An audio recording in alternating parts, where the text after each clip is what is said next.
नमस्कार, जय हिंद। लर्निंग मंत्रा के ऑनलाइन पाठशाला में आप सभी मित्रों का मैं विवेक मिश्र स्वागत करता हूं। दोस्तों, आज से अपनी क्लास में हम लोगों को बात करना है सरकार के बारे में। और सबसे पहले दोस्तों, आपको ये जानने की जरूरत है कि आखिर जो हम सरकार शब्द का इस्तेमाल करते हैं उसमें कौन कौन से चीजों को शामिल किया जाता है, सरकार के अंग आखिर क्या होते हैं। इसी बात की चर्चा हम लोग आज की अपनी इस क्लास में स्टार्ट कर रहे हैं।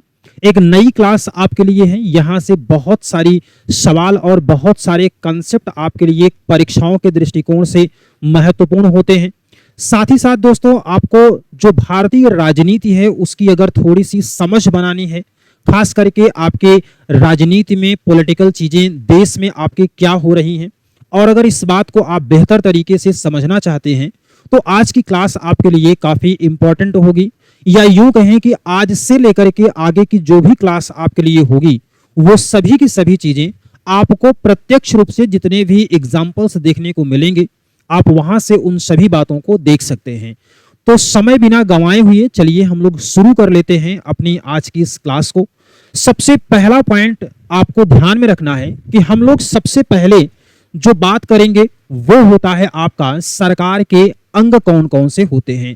तो दोस्तों, सबसे पहले आप एक चीज यहां पर ध्यान रखिएगा कि सरकार के अंगों की जब हम लोग बात करेंगे तो सरकार के अंगों में कौन कौन से सरकार के अंग होते हैं, और यहां से जिस तरीके से सवाल आपको पूछे जाएंगे हम लोग उसकी भी चर्चा करेंगे समय समय पर जहां आपको आवश्यकता पड़ेगी।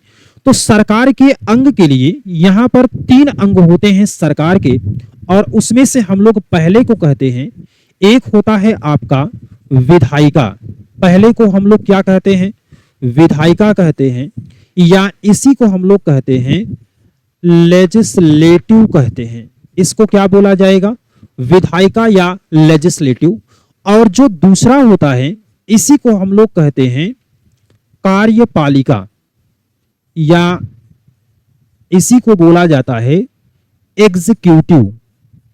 एक हो गया आपका विधायिका, दूसरा हो गया आपका कार्यपालिका, और तीसरा हो गया आपका न्यायपालिका, या इसी को हम लोग क्या कहते हैं? जुडिशियरी इसको बोला जाता है। तो विधायिका, कार्यपालिका और न्यायपालिका ये होते हैं हमारे सरकार के कुल 3 महत्वपूर्ण अंग। अब बात कर लें अगर कि इन सभी का काम क्या होता है, तो थोड़ी सी बात आपको यहां पर यह भी ध्यान में रखने की जरूरत है। अगर साथियों हम लोग विधायिका के कार्य की बात करें तो इसका मुख्य काम क्या होता है? इसका मुख्य काम होता है विधि का निर्माण करना।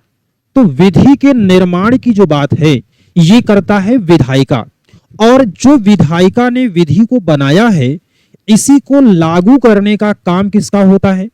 इसी को लागू करना जो काम होता है उसको हम लोग क्या कहते हैं? कार्यपालिका कहते हैं।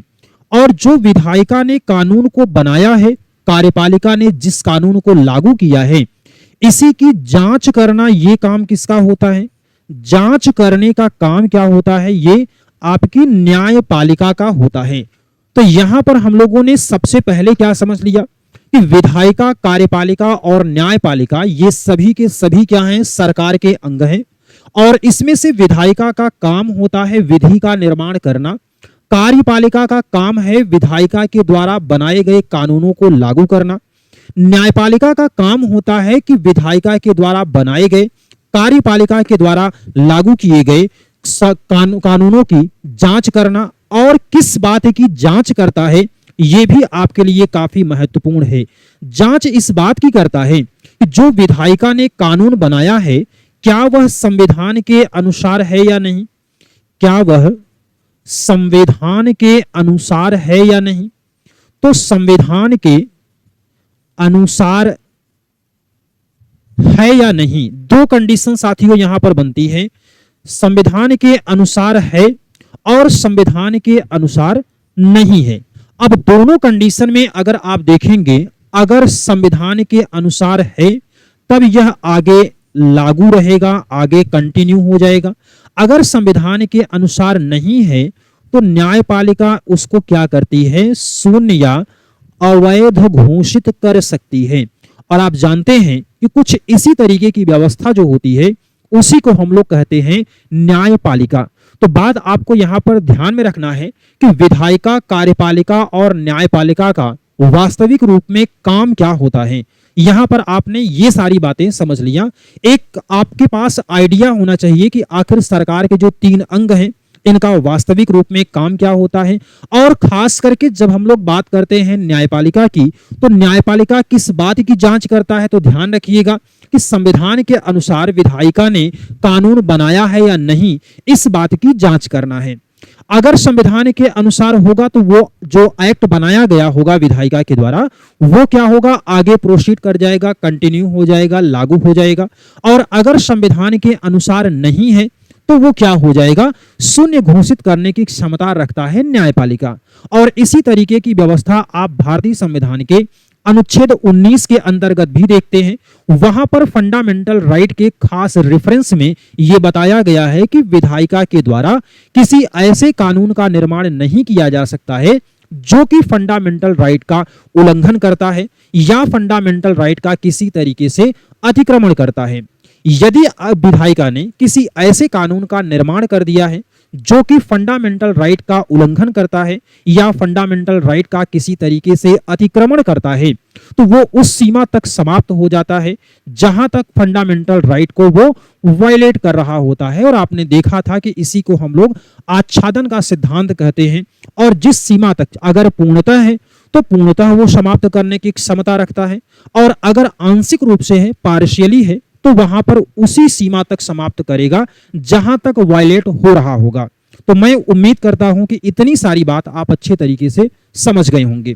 बढ़ते हैं हम लोग अपने दूसरे पॉइंट पर, और साथियों इसको आप नोट कर लीजिएगा जहां आपको आवश्यकता पड़े। दूसरे पॉइंट की हम लोग अगर बात करें तो यहां पर एक चीज आपको और भी ध्यान में रखने की जरूरत है, जैसे कि हम लोगों ने जो विधायिका और कार्यपालिका की बात किया है, यहां पर सरकार के हम लोगों ने कुल 3 अंग देख लिए, और इन 3 अंगों में से जरा इसको और हम लोग डिवाइड करते हैं। जैसे सबसे पहले हम लोगों ने किसकी बात करा था, हम लोगों ने सबसे पहले बात किया था विधायिका का। और दोस्तों विधायिका जो होती है इसका काम आप समझ गए, विधि का निर्माण करना। चूंकि हमारे यहाँ क्या है, संघात्मक शासन व्यवस्था है, तो संघात्मक शासन व्यवस्था में आपने देखा है कि यहां पर सेपरेशन ऑफ पावर पाया जाता है। सेपरेशन ऑफ पावर पाया जाता है किसके बीच में, बिटवीन सेंटर एंड स्टेट, राज्य और केंद्र के बीच में शक्तियों का विभाजन पाया जाता है according to 7th schedule of our constitution. यहां पर आपने 3 प्रकार की लिस्ट भी देखा था, जैसे यूनियन लिस्ट आपने देखा, स्टेट लिस्ट देखा, कंकरेंट लिस्ट देखा। तो ये आपकी अलग अलग सूचियों के अंतर्गत आपने देखा था। इसी तरीके से जब शक्तियों का हम लोग डिवीजन करते हैं तो यहां पर भी आपको क्या करना होगा, केंद्र और राज्य के बीच में ये विधायिका को डिवाइड करना होगा। जब केंद्र और राज्य के बीच में हम लोग डिवाइड करेंगे तो एक विधायिका दोस्तों हो जाता है कहां का, ये केंद्र का होता है, और दूसरा कहां का हो जाता है, ये राज्य की विधायिका।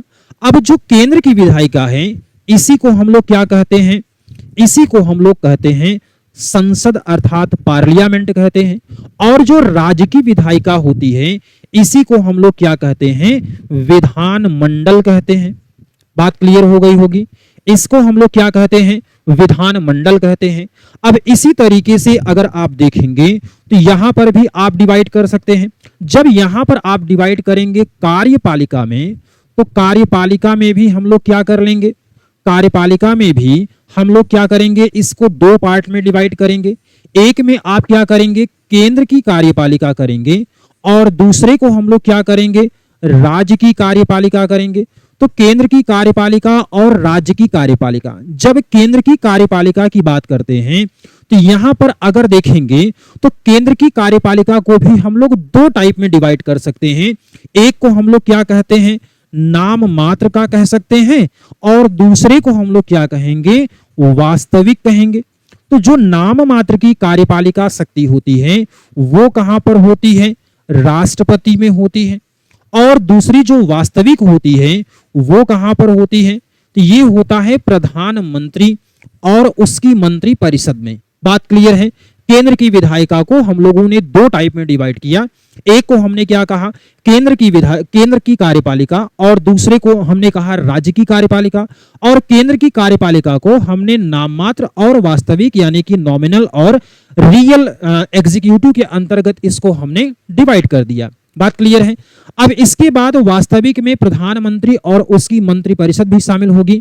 और फिर इसी तरीके से आप राज्य को करेंगे तो राज्य वाले में भी अगर हम लोग वास्तविक की बात करें तो वास्तविक कार्यपालिका में कौन आएगा, तो यहां पर सीएम आएगा और इसके साथ काउंसिल ऑफ मिनिस्टर, ध्यान रखिएगा इसको। और इसी के साथ में अगर हम लोग नाम मात्र की बात करते हैं यानी कि नॉमिनल की बात करेंगे तो यहां पर कौन आ जाएगा, राज्यपाल आ जाएगा। बात क्लियर है। ये होता है कार्यपालिका। और यहां पर एक स्टेप हम लोग और आगे बढ़ा लें तो जो हमारे देश की संसद होती है इसमें 3 लोग शामिल होते हैं। कौन कौन शामिल होता है, 2 यहां पर सदन होते हैं। एक सदन आपको क्या कहलाता है, एक सदन होता है आपका लोकसभा, दूसरा सदन जो होता है वो होता है आपका राज्यसभा, और जो तीसरा होता है वो सदन का निर्माण नहीं करता लेकिन फिर भी ये क्या करता है, यहां पर क्या हो जाएगा, राष्ट्रपति हो जाता है। बात ध्यान से समझिएगा, इसको हम लोग क्या कहेंगे, राष्ट्रपति कहेंगे। ये किसी सदन का निर्माण नहीं करता लेकिन फिर भी ये क्या होता है, ये प्रमुख हिस्सा होता है। क्यों होता है जरा ये बताइए।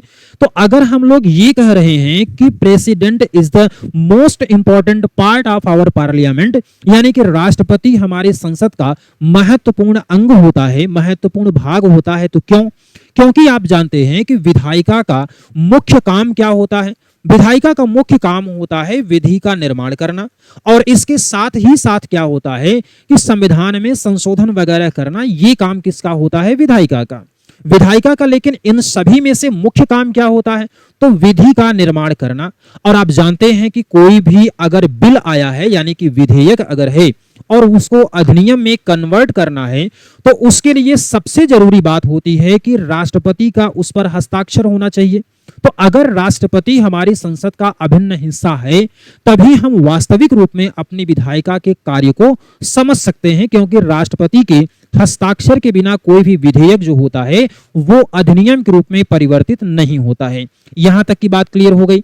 अब इसके बाद देखेंगे ठीक इसी तरीके से जो हमारे देश का विधानमंडल होता है, विधानमंडल की अगर बात करें तो विधानमंडल में भी आप ध्यान से समझिएगा, जिस तरीके से हमारे केंद्र में क्या हो गया, जिस तरीके से केंद्र में हम लोगों ने बात करा क्या क्या होता है, केंद्र में हो गया 2 सदन, और इसी तरीके से आपको जो राज्य का विधानमंडल होता है इसमें भी आमतौर पर क्या होता है, 2 सदन आप कह सकते हैं। विधानमंडल जो होता है उसमें एक या एक से अधिक सदन होते हैं। तो ध्यान रखिएगा, एक जो इसका सबसे निचला सदन होता है इसको हम लोग क्या कहते हैं, इसको हम लोग कहते हैं विधानसभा। अभी आपको इन सभी बातों की आवश्यकता आगे चल करके पड़ेगी। एक को कहते हैं विधानसभा, दूसरे को हम लोग क्या कहते हैं, विधान परिषद इसको बोला जाता है। हालांकि ये सब राज्यों में नहीं है। और इसको हम लोग क्या कहते हैं, इसको कहते हैं उच्च सदन, इसको बोला जाता है। अब इसके बाद देखेंगे तो यहां पर तीसरे नंबर पर क्या आ जाता है, राज्यपाल आ जाता है। तो अब राज्यपाल भी क्या होता है कि जो राज्य की विधायिका होती है उसका ये भी क्या होता है, महत्वपूर्ण भाग होता है। क्योंकि जो विधानमंडल है उसका भी वास्तविक कार्य क्या होगा, कानून का निर्माण करना, और तब कानून का निर्माण होता है जब राज्यपाल उस पर हस्ताक्षर करता है। तो यहां तक कि ये सारी बातें आपको क्लियर हो गई होंगी। अब हम लोगों को बात करना है जो हमारे यहाँ की संघ की अगर बात करें तो सरकार के अंग आपने देख लिए, विधायिका, कार्यपालिका और न्यायपालिका हो गया। विधायिका, कार्यपालिका और न्यायपालिका के काम क्या हैं ये आपने देखा। चूंकि हमारे यहाँ संघात्मक शासन व्यवस्था है इसलिए यहाँ पर केंद्र और राज्य के बीच में सबको डिवाइड किया गया। विधायिका को हम लोगों ने केंद्र की विधायिका और राज्य की विधायिका में काउंट किया। केंद्र की विधायिका को ही हम क्या कहते हैं, संसद, और संसद के 3 पार्ट होते हैं, लोकसभा, राज्यसभा और राष्ट्रपति। इसके अलावा जो हम लोगों ने राज्य की विधायिका को डिवाइड किया था उसको हम लोग कहते हैं विधानमंडल। इसमें होता है एक निचला सदन जिसको हम लोग विधानसभा कहते हैं, एक होता है उच्च सदन जिसको हम लोग विधान परिषद कहते हैं, और एक होता है राज्यपाल। ये भी किसी सदन का निर्माण नहीं करता, फिर भी ये विधानमंडल का एक महत्वपूर्ण हिस्सा होता है, क्योंकि विधानमंडल का कार्य जब कानून बनाने की बात आती है तो कोई भी विधेयक राज्यपाल के हस्ताक्षर के बाद ही क्या होगा, वो कानून का स्वरूप धारण करता है। इसके बाद साथियों हम लोगों ने कार्यपालिका को डिवाइड किया। कार्यपालिका को आप दो तरीके से डिवाइड कर सकते हैं। जैसे पहले में हम लोगों ने क्या देखा कि वास्तविक और नाम मात्र की। तो नाम मात्र की कार्यपालिका अगर केंद्र की बात करते हैं तो ये कहां पर जाएगा, राष्ट्रपति में जाएगा। और अगर राज्यपाल की बात करते हैं, राज्यों में नाम मात्र की कार्यपालिका शक्ति, तो वो कहां जाता है, राज्यों का राज्यपाल के साथ जाएगा। वास्तविक कार्यपालिका अगर केंद्र की करते हैं तो वहां पर प्रधानमंत्री और उसकी मंत्रिपरिषद होगा। और इसके साथ साथ में अगर हम लोग राज्य की कार्यपालिका की, वास्तविक कार्यपालिका की बात करते हैं तो वहां पर मुख्यमंत्री और उसकी मंत्रिपरिषद आती है। तो ये सारा डिवीजन आपने देख लिया है। हम लोगों को बढ़ना है अब अपने अगले पॉइंट की तरफ, इसको आप नोट कर लीजिएगा। अगले पॉइंट की तरफ हम लोग बढ़ते हैं। अगला जो पॉइंट आपको यहां पर दिया गया है उसमें हम लोगों को बात करना है भारतीय संविधान का जो पार्ट 5 है। आप देखते हैं कि कुल 25 भागों की हम लोगों को बात करनी है अलग अलग तरीके से। भारतीय संविधान का जो 25वां भाग है उसके अंतर्गत कुछ आर्टिकल्स के इंटरवल दिए गए हैं। जैसे आर्टिकल 52 से लेकर के 151 तक पूरे संघ की व्यवस्था का प्रावधान किया गया है। अब यहां पर जो संघ की पूरी हम लोग बात करते हैं तो संघ के लिए हम लोगों को सबसे पहले वही वाली प्रक्रिया को अपनाना है। जैसे सबसे पहले आप क्या करिएगा कि यहां पर डिवाइड कर दीजिएगा। नंबर 1 पर आप कर लीजिए कार्यपालिका। ध्यान से समझिएगा, बहुत इजी है। सबसे पहले यहां पर आपने क्या कर दिया, कार्यपालिका।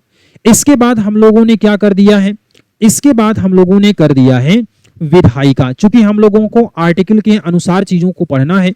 और इसके बाद में आप देखेंगे तो यहां पर हो जाता है न्यायपालिका। ये सभी किससे संबंधित हैं, केंद्र से संबंधित हैं।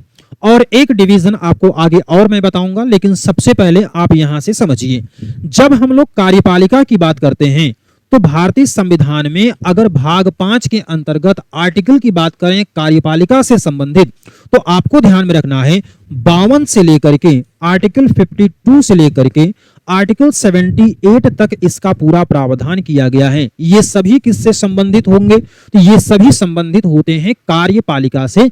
जैसे कि आप यहां पर देखेंगे तो राष्ट्रपति के बारे में आपको पढ़ना होगा, उपराष्ट्रपति के बारे में पढ़ना होगा, प्रधानमंत्री और उसकी मंत्रिपरिषद के बारे में पढ़ना होगा। ये सारी चीजें आपको कहां पढ़नी है, तो कार्यपालिका के अंतर्गत आर्टिकल 52 से लेकर के 78 के बीच में इसका पूरा प्रावधान किया गया है। दूसरे पर आता है 79 से लेकर के 123 तक। कहां से, 79 से लेकर के आर्टिकल 123 तक के बीच में विधायिका से संबंधित सारे प्रावधान किए गए हैं। जैसे आपको मालूम भी होगा कि आर्टिकल 79 में संसद का गठन किया गया है और लिखा गया है कि देश की जो संसद होगी वो 2 सदनों और राज्यपाल से मिलकर के बनती है, जिसमें से एक सदन जो होता है निचला सदन जिसको हम लोग लोकसभा कहते हैं, और एक होता है उच्च सदन जिसको हम लोग क्या कहते हैं, उच्च सदन के रूप में जानते हैं, और ये होता है आपका राज्यसभा। साथ ही साथ आप जानते हैं कि राष्ट्रपति यहां पर शामिल ही होता है। इसके बाद देखेंगे तीसरे पर तो 124 से लेकर के 147 तक, 124 से लेकर के 147 आर्टिकल तक किस बात का प्रावधान है, तो यहां पर प्रावधान होता है आपकी न्यायपालिका का।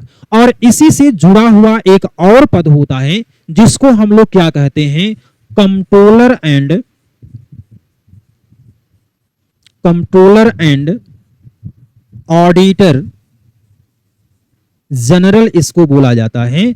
जैसे कि इसी को हम लोग क्या कहते हैं, CAG, या इसी को क्या कहा जाता है, नियंत्रक एवं महालेखा परीक्षक कहते हैं।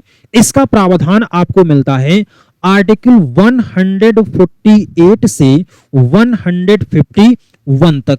तो ये सारी की सारी बातें जो हैं वो आपको यहां पर देखने को मिल जाएंगी।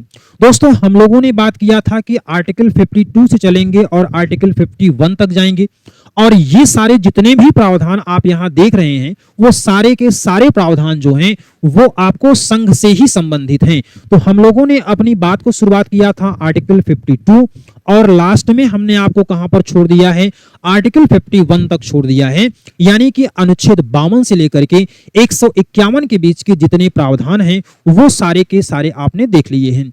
एक बार फिर से इस बात का अगर हम लोग रिवीजन करते हैं तो भारतीय संविधान के भाग 5 में अनुच्छेद 52 से लेकर के 151 के बीच में संघ से संबंधित सभी महत्वपूर्ण बातों की चर्चा की गई है। इसमें से अगर हम लोग कार्यपालिका की बात करेंगे तो आर्टिकल 52 से लेकर के 78 के बीच में किसका प्रावधान किया गया है, 52 से 78 के बीच में कार्यपालिका यानी कि एग्जीक्यूटिव का प्रावधान किया गया, जिसके अंतर्गत हम लोगों को पढ़ना होगा राष्ट्रपति, उपराष्ट्रपति और प्रधानमंत्री के बारे में।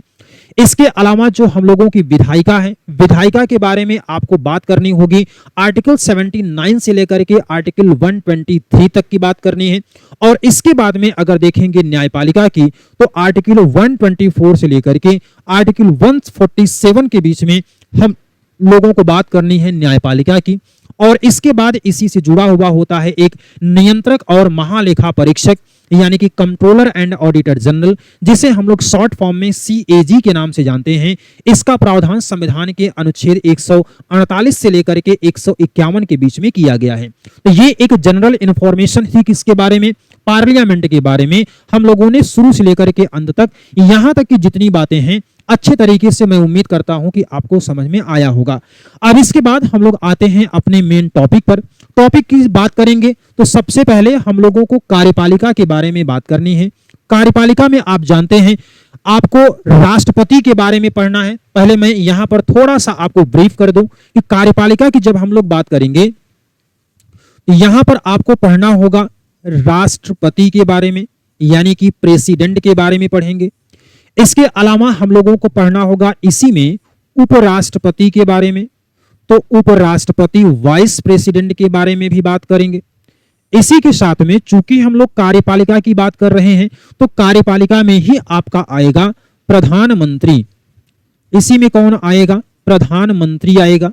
अब जरा एक बात आप समझिएगा कि जब हम लोग कार्यपालिका की बात कर रहे हैं तो क्या आपको ये बात तो पता ही है कि जब भी हम लोग कार्यपालिका की बात करेंगे तो इस कार्यपालिका को हम लोग क्या करेंगे, दो पार्ट में डिवाइड करते हैं।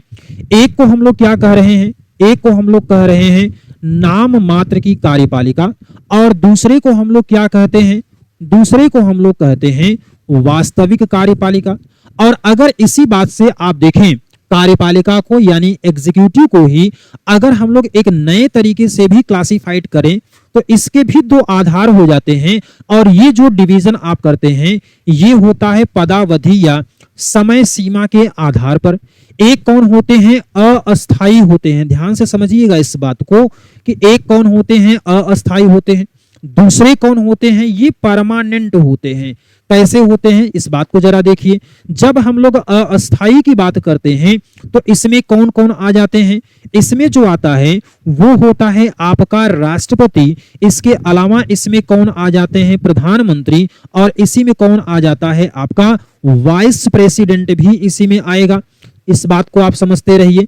तो यहां से एक डिवीजन आप ये भी कर सकते हैं। दूसरा डिवीजन जो होता है जिसको हम लोग क्या कहते हैं, इसे हम लोग कहते हैं परमानेंट। इसको हम लोग क्या कहेंगे, परमानेंट एग्जीक्यूटिव की बात करते हैं तो यहां पर कौन आ जाएंगे, जितने भी आपके जो सिविल सेवक होते हैं वहां पर ये काम आते हैं। ध्यान से समझिएगा, इसको हम लोग क्या कहते हैं, सिविल सेवक कहते हैं। और ये जितने भी सिविल सेवक होते हैं वो भी तो विधायिका के द्वारा बनाए गए कानूनों को लागू करवाने का ही काम करते हैं। हालांकि ये आप समझने के लिए इस बात को समझ सकते हैं वास्तविक रूप में। और अगर संविधान के अनुसार की बात करेंगे तो वहां पर आपको नाम मात्र और वास्तविक डिवीजन ही देखना है। इसको हम लोग छोड़ देते हैं। हम लोग अपने संविधान के अनुसार की जो बात है उसको आगे कंटिन्यू करते हैं। जैसे मान लीजिए कभी आपको सिविल का एग्जाम देना है, आपको PCS का एग्जाम देना है तो वहां पर आपको मुख्य परीक्षा में ऐसा डिवीजन आप बता सकते हैं उसको लिख करके। देखिए यहां पर जो हम लोग नाम मात्र की बात करते हैं तो जिस तरीके से आप देखते हैं कि ब्रिटेन में चूंकि हमने क्या अपनाया है, संसदीय शासन व्यवस्था के साथ साथ हमने क्या अपनाया है, गणराज्य अपनाया है। हम लोगों ने क्या शब्द यूज किया है, हम लोगों ने यहाँ पर रिपब्लिक शब्द का इस्तेमाल किया है, या इसी को हम लोग क्या कहते हैं, गणतंत्र कहते हैं।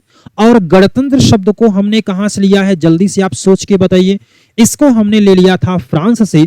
और इस गणतंत्र या रिपब्लिक का मतलब क्या होता है कि first citizen of our nation क्या होना चाहिए, मस्ट बी इलेक्टेड डायरेक्टली और इनडायरेक्टली, यानी कि ये क्या होना चाहिए, निर्वाचित होना चाहिए, चाहे प्रत्यक्ष रूप से हो चाहे अप्रत्यक्ष रूप से हो। लेकिन जो जरूरी बात है वो क्या होती है, ये होना चाहिए निर्वाचित। और अगर ये निर्वाचित है तो उसी को हम लोग क्या कहते हैं, गणतंत्र कहते हैं। लेकिन ब्रिटेन में आप जानते हैं कि यहां पर वंशानुगत होता है। वंशानुगत का मतलब क्या होता है कि राजा का पुत्र ही क्या होगा, राजा होगा।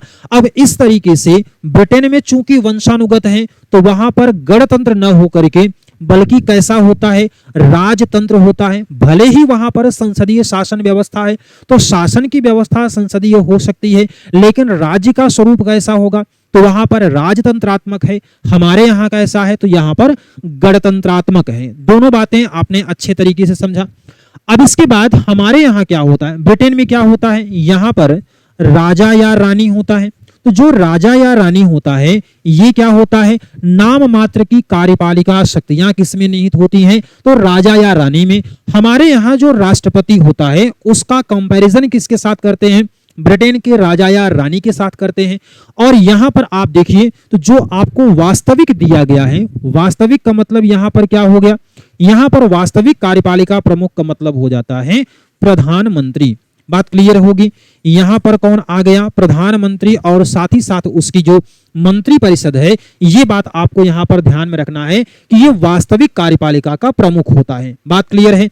अब इसके बाद आप देखिए तो हम लोग अब अपने टॉपिक पर आते हैं।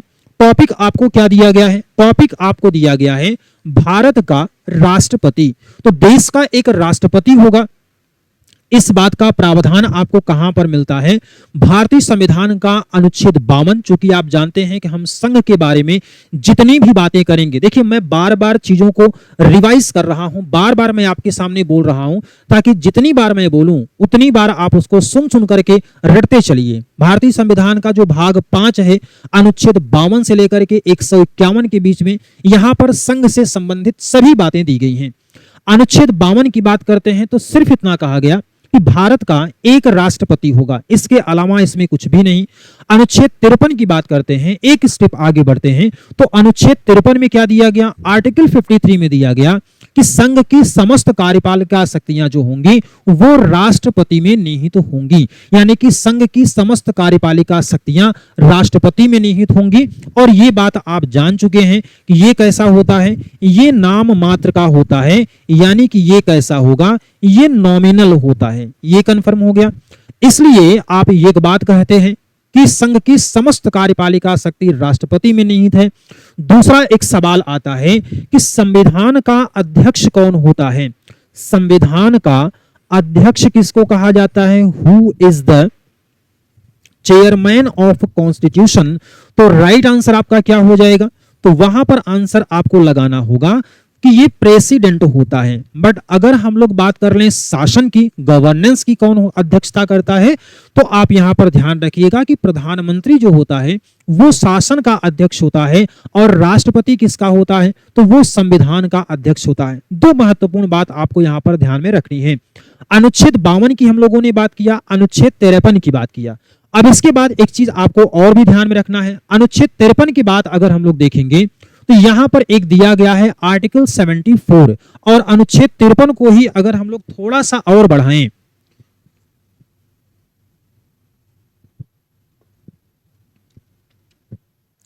अनुच्छेद 53 को ही अगर हम लोग थोड़ा सा आगे बढ़ाते हैं, 53 में क्या दिया गया, 53 में दिया गया है कि संघ की समस्त कार्यपालिका शक्तियां किसमें होंगी, तो संघ की समस्त कार्यपालिका शक्तियां किसमें होती हैं, राष्ट्रपति में निहित होती हैं। अब एक चीज आप और समझिए, यहां पर क्या लिखा गया है, अंडर आर्टिकल 74।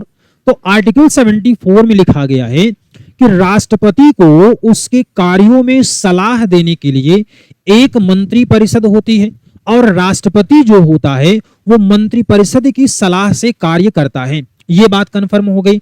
और दूसरा, आप जानते हैं कि प्रधानमंत्री की नियुक्ति कौन करता है? तो प्रधानमंत्री की नियुक्ति जो होता है वो मंत्रिपरिषद ही करता है। आप ये भी कह सकते हैं, जैसे हम लोग बात करते हैं कि हमारे देश का संविधान लिखित और अलिखित का मिश्रण होता है, तो ये बात आप जानते हैं कि हमारे यहाँ एक परंपरा है, और परंपरा ये है प्रधानमंत्री के बारे में कि लोकसभा के बहुमत प्राप्त दल के नेता को ही राष्ट्रपति प्रधानमंत्री के रूप में नियुक्त करता है। ये सिर्फ और सिर्फ एक ट्रेडिशन है, एक परंपरा है। ऐसा संविधान में कहीं पर लिखा नहीं गया है कि लोकसभा के बहुमत प्राप्त दल के नेता को ही राष्ट्रपति प्रधानमंत्री के रूप में नियुक्त करेगा।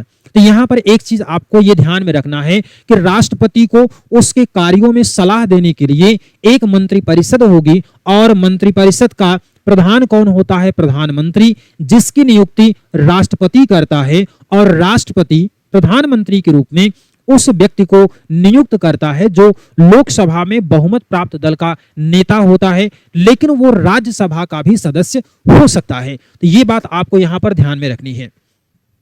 चलिए, अगला पॉइंट आपको दोस्तों दिया गया है आर्टिकल 54, और आर्टिकल 54 में राष्ट्रपति का निर्वाचक मंडल दिया गया है, यानी कि राष्ट्रपति का इलेक्टोरल कॉलेज दिया गया है। यहां पर क्या है?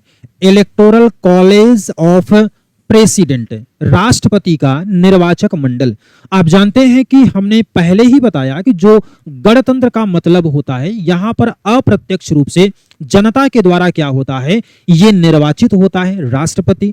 और यहां पर आप ये भी समझते हैं कि भारत के राष्ट्रपति के इलेक्शन में हम सीधे सीधे वोट करने नहीं जाते हैं। यहां पर क्या होता है कि हम पहले अपने प्रतिनिधियों को, और अपने प्रतिनिधि का मतलब कि हम लोग सांसद को वोट करते हैं, विधायक को वोट करते हैं, और फिर ये लोग जाकर के कहां देते हैं वोट? तो वो देते हैं राष्ट्रपति के इलेक्शन में। इस बात को जरा आप समझिए कि जैसे यहां पर देखेंगे तो बहुत सारी ये जनता है, और ये जनता ने किसको चुना है?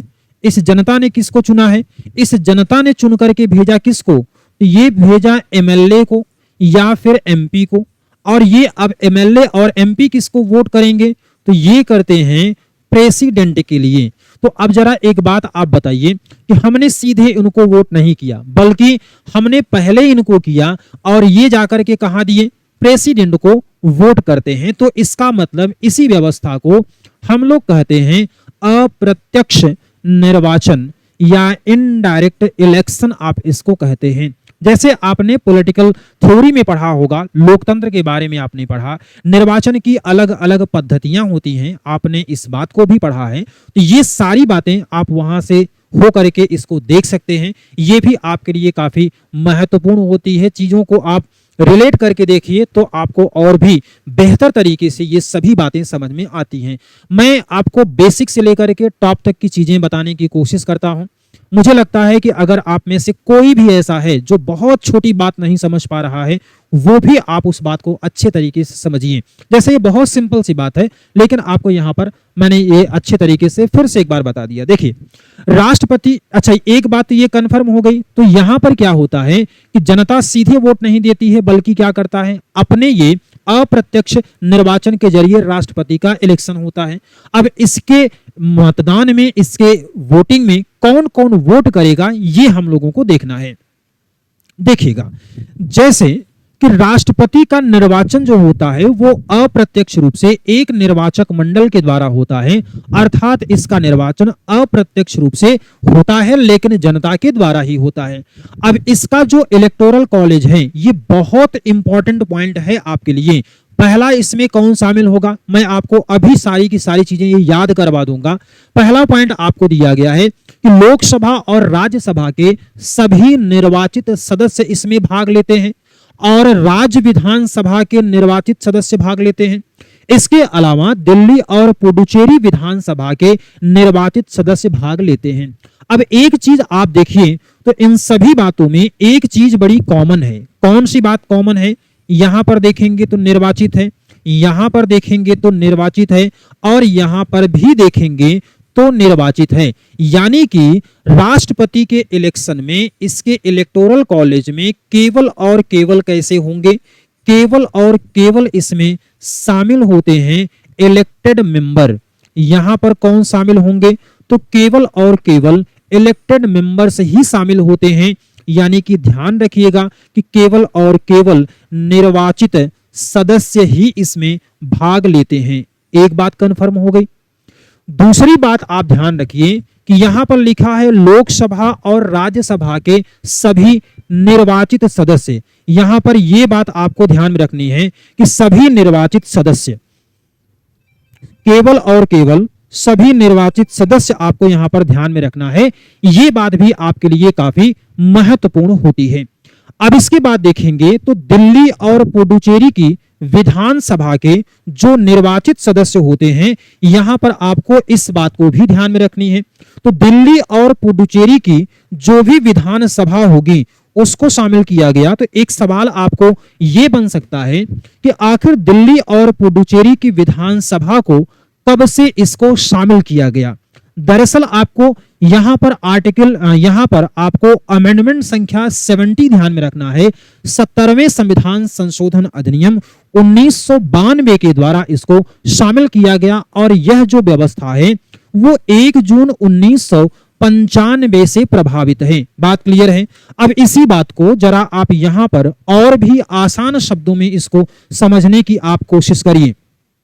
जैसे कि हम लोग अगर बात करते हैं कि भारत का जो राष्ट्रपति होगा इसके इलेक्टोरल कॉलेज में कौन होगा, तो पहले चूंकि ये संसद की ही बात है, तो अगर हम लोग यहां पर संसद की बात कर लें, संसद की अगर बात करते हैं तो संसद में कौन कौन से सदन होते हैं, तो संसद के सदस्य आएंगे। इसमें 2 सदन आप जानते हैं कौन कौन सा होता है, तो एक होता है आपका लोकसभा, दूसरा आपका कौन सा होता है, दूसरा होता है आपका राज्यसभा। तो लोकसभा और राज्यसभा ये दोनों होते हैं और ये लोकसभा और राज्यसभा के जितने मेंबर होंगे वो सभी के सभी क्या होने चाहिए, ये निर्वाचित होने चाहिए। मैं जानता हूं कि अभी आपको हो सकता है कि बोर लग रहा हो कि एक ही बात को बार बार क्यों बता रहा हूं, लेकिन यकीन मानिए कि एग्जाम में आप इसी बात में कंफ्यूज होते हैं कि ये निर्वाचित होता है या मनोनीत होता है। तो ध्यान रखिएगा, लोकसभा और राज्यसभा के केवल और केवल निर्वाचित सदस्य। दूसरा पॉइंट आपको ध्यान रखना है, अब यहां पर बात करेंगे विधायिका की, यहां पर बात करेंगे हम लोग विधान सभा की या यूं कह लें विधान मंडल की।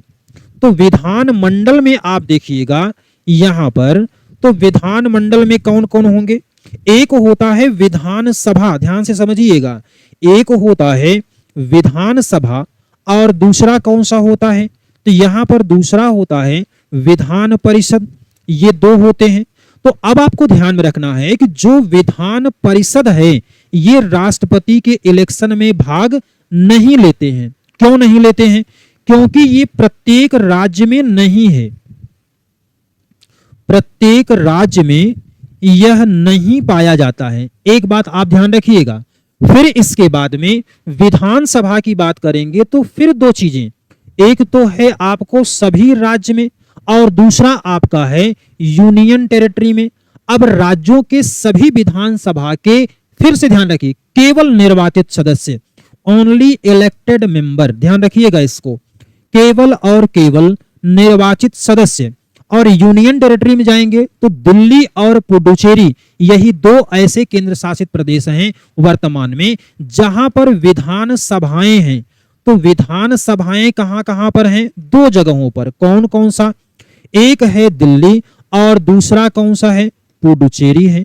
तो ये विशेष व्यवस्था है और इस विशेष व्यवस्था को हमने शामिल कब से किया है, 70वें संविधान संशोधन 1992 के जरिए इसको शामिल किया गया है। दिल्ली और पुडुचेरी की विधानसभाओं को राष्ट्रपति के इलेक्टोरल कॉलेज में ये कौन कौन शामिल नहीं होता है, तो मनोनीत सदस्य इसके इलेक्शन में शामिल नहीं होते हैं और विधान परिषद के दोनों सदस्य, चाहे वो इलेक्टेड हो चाहे वो नॉमिनेटेड हो, लेकिन विधान परिषद के सदस्य इसमें शामिल नहीं होते हैं। चलिए इसी बात को अब आप यहां पर एक बार फाइनली देख लीजिए ताकि सारी चीजें आपको यहां से कंफर्म हो जाए। यहां पर कोई भी सवाल आपको मिले तो उसको आप गलत न करने पाइए। देखिए 70वें संविधान संशोधन 1992 के जरिए इस बात का प्रावधान यहां पर किया गया है।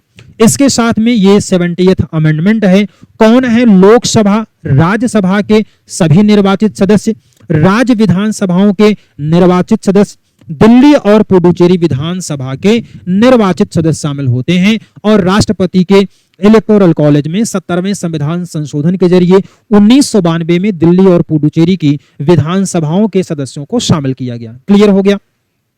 नेक्स्ट, अब यहां पर आपको ध्यान में रखना है कि राष्ट्रपति के इलेक्टोरल कॉलेज में कौन कौन भाग नहीं लेते हैं।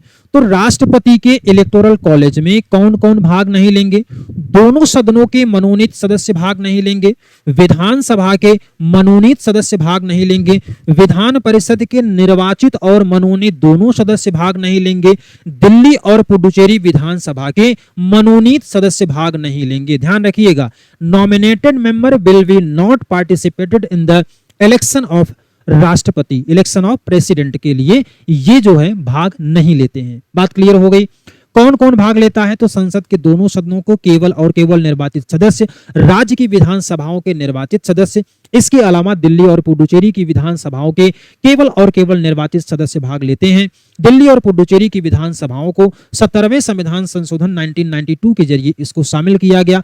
राष्ट्रपति के इलेक्टोरल कॉलेज में कौन शामिल नहीं होते हैं? तो दोनों सदनों के नॉमिनेटेड मेंबर शामिल नहीं होते हैं, विधानसभाओं के नॉमिनेटेड मेंबर शामिल नहीं होते हैं, विधान परिषद के मनोनीत और निर्वाचित दोनों सदस्य शामिल नहीं होते, दिल्ली और पुडुचेरी विधानसभाओं के मनोनीत सदस्य भाग इसमें नहीं लेते हैं। चलिए, अब इसके बाद देखिए पदावधि इसकी कितनी होती है।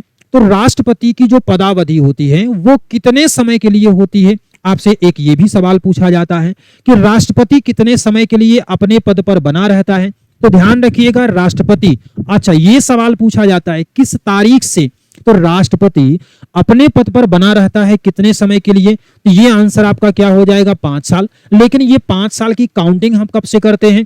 तो 5 साल की काउंटिंग हम लोग करते हैं पद ग्रहण करने की तारीख से, न तो इलेक्शन का जिस दिन नॉमिनेशन हो रहा है उस दिन से, न तो इसकी जो काउंटिंग हो रही है वोट की उस दिन से, न तो जिस दिन वोटिंग हो रही है उस दिन से।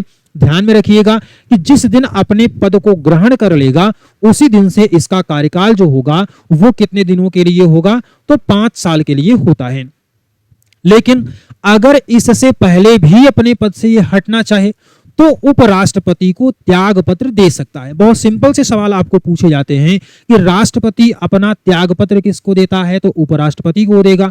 और उपराष्ट्रपति को अगर त्याग पत्र देना है, रेजिग्नेशन देना है, तो वो किसको देगा? प्रेसिडेंट को देगा। दोनों यहां पर एक दूसरे को देते हैं। लेकिन एक कंडीशन ये भी होती है कि यह तब तक अपने पद पर बना रहेगा जब तक उसका उत्तराधिकारी पद ग्रहण न कर ले। यानी कि राष्ट्रपति अपने पद ग्रहण करने की तारीख से सामान्य तौर पर 5 वर्ष तक काम करता है। इसके अलावा उपराष्ट्रपति को यह त्याग पत्र देकर के अपने पद से हट सकता है और इसके अलावा तब तक अपने पद पर बना रहेगा जब तक कि उसका उत्तराधिकारी अपना पद ग्रहण न कर ले। दोनों बातें आपको यहां पर ध्यान में रखनी है। अब इसके बाद हम लोग बात करते हैं पुनर्निर्वाचन की, कि क्या भारत का राष्ट्रपति एक बार से ज्यादा अर्थात दूसरी बार भी इसका इलेक्शन किया जा सकता है या नहीं? तो बहुत सिंपल बात है कि भारत के राष्ट्रपति को पुनः निर्वाचित किया जा सकता है, लेकिन एक कंडीशन आपको कंपैरेटिवली देखना है। यहां पर जो भारत का राष्ट्रपति है इसको पुनः निर्वाचित किया जा सकता है, लेकिन जब बात करते हैं अमेरिकन राष्ट्रपति की, तो अमेरिकन प्रेसिडेंट जो होता है वो केवल और केवल कितनी बार? 2 बार ही इसको निर्वाचित किया जा सकता है। तो बात ये कंफर्म हो गई, भारत का राष्ट्रपति कितनी भी बार निर्वाचित किया जा सकता है, लेकिन एक परंपरा जो है वो ये बताया गया है कि आमतौर पर 1 से 2 बार ही ये बनता है। हालांकि हमारे यहाँ राजनीतिक चीजें काफी ज्यादा होती हैं तो उस पर हालांकि हम लोगों को नहीं आना है, लेकिन अगर सवाल आपसे पूछा जाता है कि भारत का राष्ट्रपति कितनी बार निर्वाचित हो सकता है, तो आंसर आप लगाइएगा कितनी भी बार ये निर्वाचित हो सकता है। लेकिन अगर अमेरिका के राष्ट्रपति की बात करते हैं तो अमेरिकन प्रेसिडेंट जो है वो केवल और केवल 2 बार के लिए ही ये निर्वाचित हो सकता है। चलिए, अब इसके बाद हम लोगों को बात करनी है कि इसकी एलिजिबिलिटी की, जब राष्ट्रपति पद के लिए कोई भी व्यक्ति अगर उम्मीदवार बनना चाहता है तो ध्यान रखिएगा, सबसे महत्वपूर्ण बात यह है कि ये भारत का नागरिक होना चाहिए। इसके साथ साथ में 35 वर्ष की उम्र ये पूरा कर चुका हो, लोकसभा का सदस्य निर्वाचित होने की योग्यता रखता हो। मैं इसी बात को थोड़ा सा और कंफर्म कर देता हूं, ये केवल योग्यता होनी चाहिए, सदस्य नहीं होना चाहिए। और अगर ये सदस्य होगा तो इलेक्शन होने के बाद यानी कि पद ग्रहण करने से पहले ये क्या होगा है, ये अपनी त्याग पत्र अपनी सीट से देना होता है। इस बात को थोड़ा सा और क्लियर समझते हैं। यहां पर कुछ शर्तें दी गई हैं और शर्तों में क्या दिया गया है कि संसद या राज्य विधानमंडल के किसी सदन का सदस्य नहीं होना चाहिए, और अगर वो होगा तो पद ग्रहण करने से पूर्व इसको त्याग पत्र देना होगा। किसी लाभ के पद पर भी इसको नहीं होना होगा, किसी भी ये लाभ के पद पर नहीं होना चाहिए।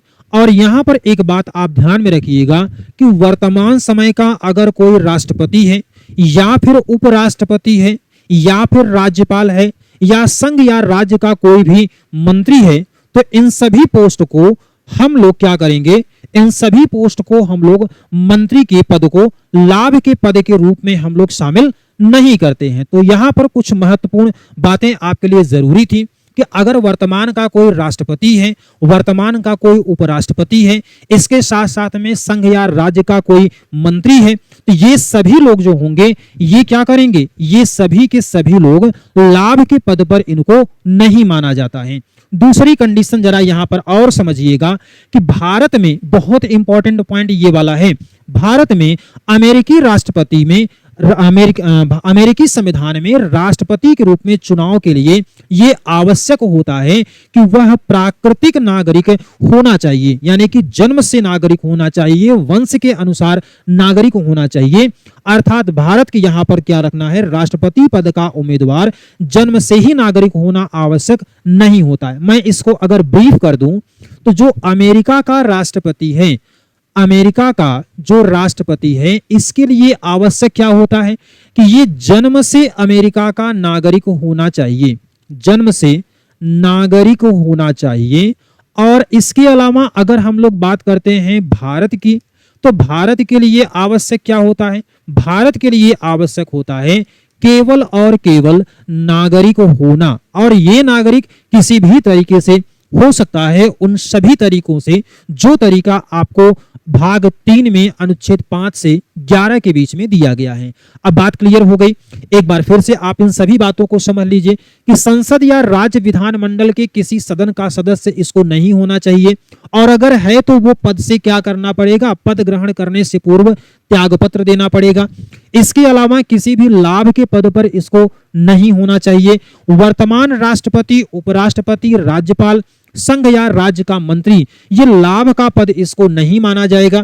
भारत में जो है वो अमेरिकी संविधान में राष्ट्रपति के रूप में चुनाव के लिए योग्यता के तहत प्राकृतिक जन्म की शर्त यानी कि जन्म और वंश के नागरिक को शामिल नहीं किया गया है। मतलब इसका क्या है कि भारत के राष्ट्रपति पद का उम्मीदवार जन्म से ही नागरिक होना आवश्यक नहीं है, वह किसी भी प्रकार से नागरिक हो सकता है, जो तरीका संविधान के भाग 2 के अंतर्गत दिया गया है।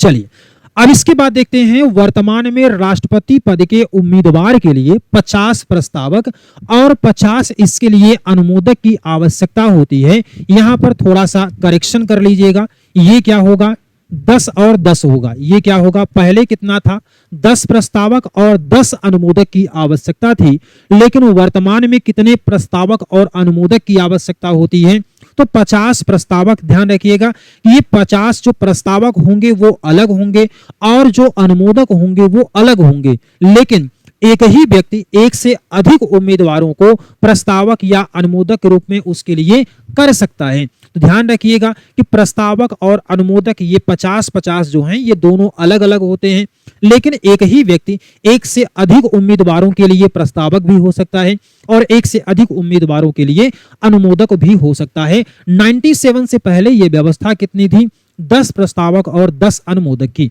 इसके अलावा देखेंगे जमानत राशि के रूप में रिजर्व बैंक ऑफ इंडिया के पास इसको कुल 15,000 रुपए जो होते हैं ये जमानत राशि के रूप में जमा करते हैं 97 में ये 2500 रुपए था।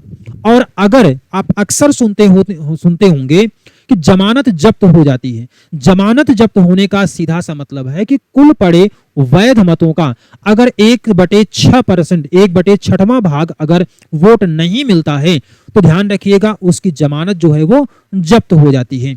ये सवाल आपको एक बार पूछा गया है कि किसी उम्मीदवार की जमानत कब जब्त हो जाती है, तो आपको यहां पर ध्यान में रखना है कि तब जब्त हो जाती है जब उसको कुल पड़े वैध मतों का 1/6 मत प्राप्त नहीं होता है। तो ये भी आपको यहां पर ध्यान में रखने की जरूरत है। ये 50-50 प्रस्तावक अनुमोदक ध्यान रखिएगा। जमानत राशि 15,000 रुपए होती है राष्ट्रपति के इलेक्शन के लिए। और इसके बाद में कुल डाले गए वैध मतों का अगर 1/6 भाग नहीं पाता है तो उस उम्मीदवार की जो है जमानत जब्त हो जाती है। यह बात कंफर्म हो गई।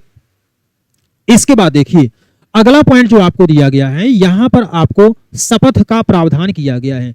अन्य सभी पदाधिकारियों के लिए आप जानते हैं संविधान की जो तीसरी अनुसूची है, 3rd शेड्यूल, उसमें सभी उम्मीदवारों के लिए, सभी जितने भी संवैधानिक पदाधिकारी होते हैं, इनके लिए कहा गया है कि शपथ का प्रारूप क्या होना चाहिए। जैसे आप सुनते हैं मैं फला व्यक्ति ईश्वर की शपथ लेता हूं, इस तरीके का प्रोविजन आपने देखा होगा। तो जो ये तरीका होता है वो आपको तीसरी अनुसूची में अन्य सभी पदाधिकारियों के लिए दिया गया है।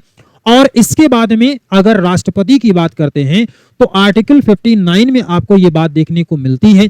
यहां पर ध्यान रखिएगा उच्चतम न्यायालय के मुख्य न्यायाधीश यानी कि CJI के समक्ष, किसके सामने? CJI के समक्ष ये शपथ लेता है। अगर CJI नहीं है तो फिर किसके सामने लेगा? वरिष्ठतम न्यायाधीश के समक्ष नवनिर्वाचित राष्ट्रपति शपथ लेता है। कार्यवाहक राष्ट्रपति के रूप में भी काम करने के लिए शपथ लेने की आवश्यकता पड़ती है।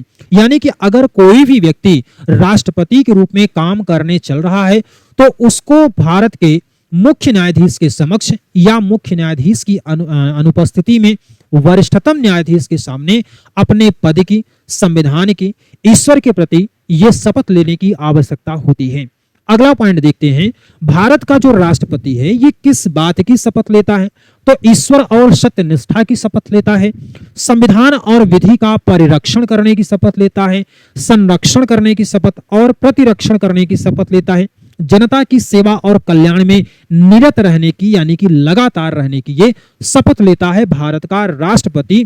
ध्यान रखिएगा फैक्ट के रूप में ये सब नौटंकियां नहीं आएंगी आपको, लेकिन मैं आपको बतला दिया हूं ताकि कभी अगर आपको आवश्यकता पड़े तो उसको भी आप ध्यान में रखिएगा। पॉइंट सिर्फ इतना है कि कोई भी व्यक्ति राष्ट्रपति के रूप में अगर काम करने चल रहा है तो उसको मुख्य न्यायाधीश या उसकी अनुपस्थिति में वरिष्ठतम न्यायाधीश के सामने शपथ लेनी पड़ेगी। बस इतनी बात आपको ध्यान में रखनी है। नेक्स्ट में देखिए तो अनुच्छेद 61 में आपको भारत के महाभियोग का प्रावधान किया गया है। जो राष्ट्रपति होता है उसके लिए महाभियोग की प्रक्रिया का प्रावधान किया गया है। तो महाभियोग की प्रक्रिया के प्रावधान की हम लोग बात करें तो सबसे पहला पॉइंट आप ये समझिए, अक्सर आप लोग या हम लोग भी कह सकते हैं कि इसको किसी को भी पद से हटाने के लिए प्रयोग कर लेते हैं, लेकिन जो महाभियोग वर्ड है, इम्पीचमेंट शब्द है, ये केवल और केवल देश के राष्ट्रपति के लिए ही इस्तेमाल होता है। हाँ, हम अलग पदाधिकारियों के लिए ये जरूर कह सकते हैं कि महाभियोग जैसी प्रक्रिया को फॉलो करके पद से हटाया जा सकता है। बट अगर इम्पीचमेंट वर्ड की बात करेंगे तो it's use only for the president of India. इसके बाद देखेंगे महाभियोग जो होता है यह एक सेमी जुडिशियल प्रोसेस होता है। किस प्रकार की प्रक्रिया है? सेमी जुडिशियल टाइप की ये प्रक्रिया होती है। कैसे होती है बात इसकी करेंगे। संविधान के उल्लंघन के आधार पर सवाल अगर आपसे पूछा जाए कि भारत के राष्ट्रपति पर महाभियोग की प्रक्रिया किस तरीके से लागू होती है, किस आधार पर लागू होती है, बेस अगर पूछा जाएगा तो संविधान के उल्लंघन पर, किस आधार पर भारत के राष्ट्रपति को महाभियोग के जरिए पद से हटाया जा सकता है, तो उसका तरीका क्या होगा? तरीका उसका होता है संविधान का उल्लंघन। और इसके बाद में जब इसी बात को आप कंपेयर करेंगे अमेरिकी राष्ट्रपति से, तो अमेरिका के संविधान के अनुच्छेद 2 के चौथे क्लॉज के अनुसार जो होता है, अमेरिका के राष्ट्रपति को महाभियोग द्वारा ही हटाया जाता है। और राष्ट्रपति पर जो महाभियोग होता है वो देशद्रोह होता है, भ्रष्टाचार होता है या किसी घोर अपराध के आधार पर लगाया जा सकता है।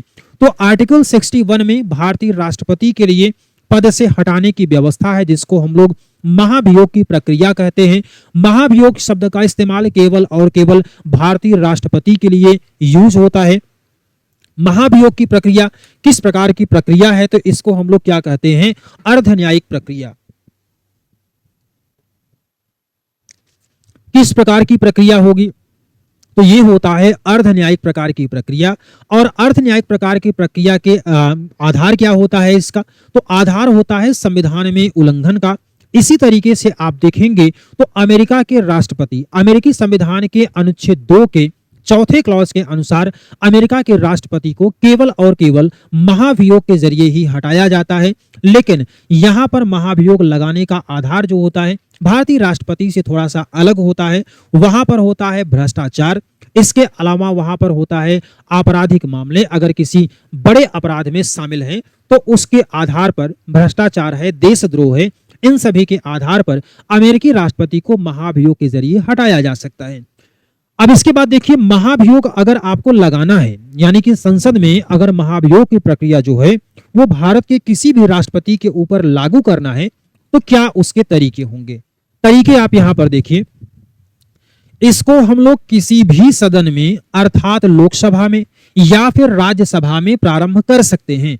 लेकिन जिस सदन में आरोप लगाया जाएगा उसके 1/4 सदस्यों का हस्ताक्षर चाहिए और इसके बाद में इसे 14 दिन पहले राष्ट्रपति को सूचना देनी पड़ेगी। पहला पॉइंट है, महाभियोग की प्रक्रिया संसद के दोनों में से किसी भी एक सदन के द्वारा क्या किया जा सकता है, शुरू किया जा सकता है। मान लेते हैं कि इसकी शुरुआत होती है लोकसभा अर्थात निचले सदन से, तो निचले सदन में इस पर आरोप लगाया जाएगा, लेकिन 1/4 सदस्यों का इस पर हस्ताक्षर होना चाहिए, तभी ये आरोप जो है वो लगा हुआ माना जाएगा। इसके पहले 14 दिन पूर्व राष्ट्रपति को सूचना दे दी जाएगी कि आपके ऊपर महाभियोग जैसी प्रक्रिया का प्रचार जो है वो चलने वाला है। इसके साथ में अगर जिस सदन में हम लोगों ने एग्जाम्पल लिया है लोकसभा का, तो लोकसभा में अगर विशिष्ट बहुमत से अर्थात 2/3 बहुमत से ये पारित हो जाता है, तो इस आरोप की जांच करने के लिए इसको दूसरे सदन अर्थात राज्यसभा में भेजा जाएगा। और राज्यसभा में जब जांच के लिए भेजा जाएगा तो वहां पर एक बात आप ध्यान रखिएगा कि राष्ट्रपति को ये पूरा अधिकार होता है कि अपना ये बचाव पक्ष प्रस्तुत कर सके।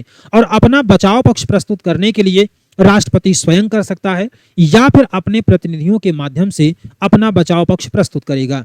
जब यहाँ पर राज्यसभा के अंतर्गत भी दोनों सदनों से, यानी कि लोकसभा में और राज्यसभा में, जब दोनों सदनों में 2/3 बहुमत से ये पारित हो जाता है तो इसको अपने पद से हटना पड़ता है। ध्यान रखिएगा, जब आरोप लगाने वाले सदन में महाभियोग का प्रस्ताव 2/3 बहुमत से पारित हो जाता है तो जांच के लिए इस प्रस्ताव को दूसरे सदन में पेश किया जाता है। इस दौरान राष्ट्रपति को अपना पक्ष रखने का अवसर दिया जाता है।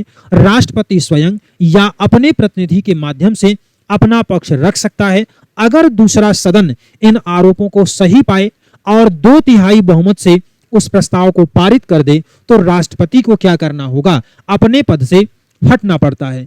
ये आपको महाभियोग की प्रक्रिया आपको समझ में आ गई होगी। लेकिन जो महाभियोग की प्रक्रिया होती है इसमें आप एक चीज ध्यान रखिएगा, महाभियोग में दोनों सदनों के मनोनीत सदस्य भाग लेंगे, परंतु राज्यसभा और दिल्ली पुडुचेरी विधानसभा के सदस्य इसमें भाग नहीं लेते हैं। तो ये एक महत्वपूर्ण पॉइंट आपको ध्यान में रखना है।